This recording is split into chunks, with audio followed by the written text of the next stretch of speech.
It didn't take long for the first display of opposition ahead of President Trump's address to a joint session of Congress. New Mexico Democrat Melanie Stansbury appearing with a sign that read, "This is not normal." Quickly swept away as Mr. Trump passed by Texas Representative Lance Gooden. 6 weeks ago, I stood beneath the dome of this Capitol and proclaimed the dawn of the golden age of America. From that moment on, it has been nothing but swift and unrelenting action to usher in the greatest and most successful era in the history of our country. We have accomplished more in 43 days than most administrations accomplished in 4 years or 8 years, and we are just getting started. The main disruption of the evening, for which House Speaker Mike Johnson interjected, came from Al Green. Members are directed to uphold and maintain decorum in the House and to cease any further disruptions. That's your warning. The Texas Democrat didn't stop, and after another warning... Mr. Green, take your seat. Take your seat, sir. Take your seat. He was out. Remove this gentleman from the chamber.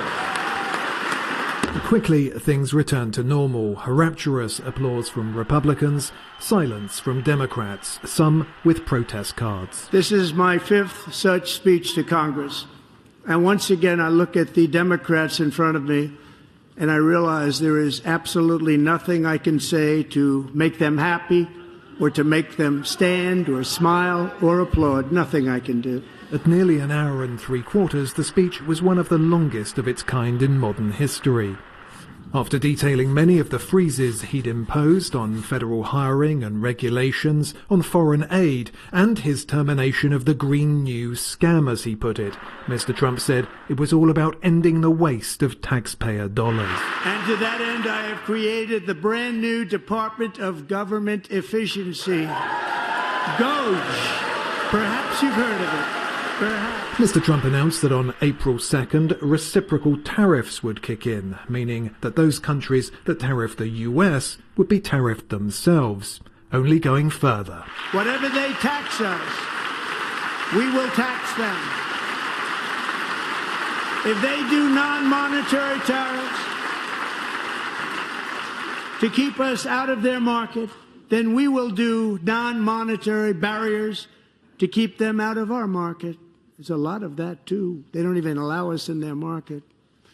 We will take in trillions and trillions of dollars and create jobs like we have never seen before. Mr. Trump said that the tariffs weren't just about protecting American jobs, but protecting the soul of America. There'll be a little disturbance, but we're okay with that.